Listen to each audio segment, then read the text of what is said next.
Hello बच्चे, आज हम लोग पढ़ने वाले हैं दर्पण में आवर्धन के बारे में। क्वेश्चन है कि आवर्धन से आप क्या समझते हैं तथा इसके लिए व्यंजक प्राप्त करें। देखिए यह क्वेश्चन आपको परीक्षा में देखने को मिलेगा। पूछेगा आवर्धन किसे कहते हैं, तो आवर्धन का आसान है। यह हमारा प्रतिबिंब की ऊंचाई, यह है वस्तु की ऊंचाई। प्रतिबिंब की ऊंचाई एवं वस्तु की ऊंचाई के अनुपात को हम लोग कहते हैं आवर्धन। आवर्धन को जो डिनोट करते हैं इसको हम लोग छोटी एम के द्वारा डिनोट करते हैं। किसके द्वारा? छोटी एम के द्वारा। अब देखिए इसके लिए हम लोग को व्यंजक प्रूव करेंगे। कैसे व्यंजक प्रूव करते देखिए ध्यान से। इसमें हमने क्या किया कि एक दर्पण हमने खींचा। ये दर्पण हमारा है अवतल दर्पण, इसका नाम हमने दिया है एम और एन। एक हमारा है प्रधान अक्ष जिसका ध्रुव P, मुख्य फोकस F और वक्रता केंद्र C। देखिए वक्रता केंद्र और अनंत के बीच हमने एक वस्तु को रखा OA, इसकी ऊंचाई है H।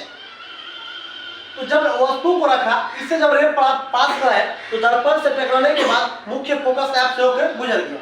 एक रे को हमने और गुजारा P से होकर, वे P के बगल से ही गुजर जाती है और दोनों जब टकराया तो यहाँ पर बनता है प्रतिबिंब। ये प्रतिबिंब की ऊंचाई हो गया हमारा H डैश। देखिए यहाँ से यहाँ की जो दूरी है हमारा, यह है वस्तु की दूरी।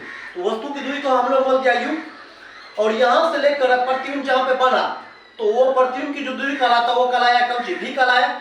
अब हम लोग इसको करेंगे प्रूव। तो लिखेंगे हम लोग पहले जो चलेंगे तो त्रिभुज इसमें दो को बनता है, त्रिभुज AOP। यहाँ लिखते हैं हम लोग त्रिभुज AOP तथा त्रिभुज लेते हैं चौकोन RSP, त्रिभुज RSP। आप जरा देखिए यहाँ भी 90 बनता है और इस त्रिभुज में भी यहाँ भी 90 बनता है, मतलब दोनों को आपस में क्या हो जाएगा बराबर। त्रिभुज AOP, त्रिभुज AOP तो माफ कीजिएगा कोण AOP होगा। कोण AOP बराबर कोण हो गया SRP, कोण SRP। क्यों? क्योंकि दोनों 90 डिग्री है। अब जरा ध्यान से देखिए आप इस त्रिभुज में देखिए AOP में ये कोण, और इस त्रिभुज में देखिए आप RPS में ये कोण, ये दोनों कोण आपस में बराबर होगा। कहां से बराबर होगा? परावर्तन के नियम से। आप बताइए ये आपका समतल दर्पण था ना, समतल दर्पण इस पे एक रे किधर से टकराते थे, एक इधर से चला गया, तो बताइए इस बीच में क्या निकलता? ये नॉर्मल निकलता था ना। तो ये कोण और ये कोण कौन बनाता था? आपतन कोण, परावर्तन कोण। आपतन कोण हमेशा किसके बराबर होता है? इसके नियम से, परावर्तन के नियम से। ये पढ़ चुके हैं तो वही बात होगा, यानी ये कोण और ये कोण आपस में क्या हो जाएगा बराबर हो जाएगा। तो क्या हम लोग लिखेंगे कोण APO, कोण APO बराबर कोण RPS, कोण RPS। कहां से? तो परावर्तन के नियम से, परावर्तन के नियम से। आप देखिए दो त्रिभुज में दो कोण बराबर, तो दोनों त्रिभुज आपस में क्या होगा? समरूप होगा। क्या होगा? इसीलिए त्रिभुज AOP समरूप त्रिभुज RSP। कहां से रे? समरूपता से। हम लोग जानते हैं कि समरूप त्रिभुज का जो संगत भुजा होता है ना आपस में क्या होता है? समानुपाती होता है। तो देखिए अब ध्यान से इसका ले लिए क्या, इस त्रिभुज का AO, क्या ले लिए AO। इस त्रिभुज का क्या ले लेंगे RS बराबर, यानी इसका भी ऊंचाई लेंगे तो इसका भी ऊंचाई लेंगे ना। इसमें देखिए यहाँ से यहाँ आधार कितना है हमारा PO है ना, यह हो गया PO, नीचे में क्या हो जाएगा बड़का त्रिभुज के लिए क्या आ जाएगा PR। बोले रसगुल्ला रे, इसको मान लीजिए समीकरण क्या फर्स्ट मान लिए। अब हम लोग चिन्ह परिपाटी का यूज करेंगे। कहाँ करेंगे? चिन्ह परिपाटी से, चिन्ह परिपाटी से। चिन्ह परिपाटी में आप ध्यान से देखिए ये आपका AO है। AO आपका क्या है? ऊंचाई है रे। यहाँ से यहाँ वस्तु की ऊंचाई होता है, यहाँ लिखेंगे वस्तु की ऊंचाई। क्या लिखेंगे? वस्तु की ऊंचाई। कौन चीज? AO। आप जरा बताइए ऊंचाई ऊपर क्यों रहेगी, प्लस में कि माइनस में? किसमें होगा? प्लस। क्या हो गया H। अब यहाँ देखिए ये आपका क्या है RS। RS क्या है? प्रतिबिंब की ऊंचाई।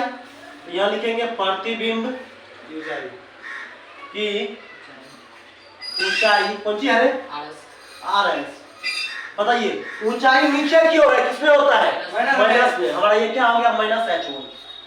अब देखिए ये आपका पीओ है, तो पीओ आपका क्या है? वस्तु की दूरी ना रे, तो वस्तु की दूरी, वस्तु की दूरी, तो वस्तु की दूरी यू हो गया। बताइए वस्तु की दूरी इधर किसमें होता है? माइनस में। किसमें होता है? माइनस में। किसमें हो गया? माइनस में। अब यहाँ लिखेंगे कौन सी? प्रतिबिंब की दूरी, प्रतिबिंब की दूरी, की दूरी। प्रतिबिंब की दूरी आपके पास क्या है? प्रतिबिंब की दूरी यहाँ से यहाँ क्या है? पी आर है ना? P R, P R, P R. यहाँ यू नहीं होता, यू क्या होता? हमारा पीओ होता है ना, यहाँ पी आर। बताइए प्रतिबिंब की जो दूरी बना ये नीचे नीचे की ओर, नीचे की ओर है ना? प्लस में कि माइनस में? माइनस में। किसमें? माइनस में। ये भी माइनस हो गया। अब जो हम लोग यूज करेंगे, किसका यूज करेंगे? समीकरण फर्स्ट का। यहाँ लिखते हैं हम लोग समीकरण फर्स्ट से। तो समीकरण फर्स्ट में आप देखिए हजूर क्या लिखा है? एओ बटे आर एस बराबर पीओ बटे कौन सी? P R. अब मान रखना है एओ, एओ, एओ का मान कितना है? प्लस एच, यहाँ खाली रख देंगे H. R S, R S का मान कितना है? माइनस h1, तो यहाँ माइनस h1 कर दिए। पीओ, पीओ क्या है? माइनस यू, यहाँ क्या कर देंगे? Minus you. नीचे देखिए ये क्या है? माइनस भी, यहाँ कर देंगे माइनस भी। तो माइनस माइनस क्या हो गया? कैंसिल। h बटे h डैश बराबर क्या हो गया? u बटे v। कोना कोनी गुना करिए, v गुना h, v गुना h हो गया। u गुना h1 क्या हो जाएगा? u गुना h1। अच्छा ये u गुना में 30 बदलेगा तो क्या हो जाएगा? भाग में। इधर h1 है, ये h गुना में 30 बदल भाग में। अब देखिए अच्छा ये बचले है ना रे। अच्छा भूल हो गया तो अब क्या हुआ? यहाँ माइनस h1, तो यहाँ भी माइनस h1, यहाँ भी माइनस h1। नहीं अब देखिए जरा हजू ध्यान से, एक फॉर्मूला हमारा ये भी बन गया, v बटे u बराबर कौन सी? माइनस h1 बटे h। देखिए h1 बटे h को हम लोग बोलते हैं m। क्या बोलते हैं? h1 बटे h को क्या बोलते हैं? तो इस दोनों बदला हम लोग क्या लिखेंगे? m भी लिखेंगे। तो माइनस है तो माइनस छोड़ देंगे, इस दोनों बदला क्या लिख देंगे? m। तो यहाँ पे हमने क्या कर दिया? m। ये फॉर्मूला इसकी सजा लीजिए, ये माइनस किस बदल भेज दीजिए, यहाँ माइनस v बाय क्या हो गया? u। यहाँ बचा कौन सी? m। तो इसीलिए लास्ट में कर देंगे m बराबर माइनस v बाय u।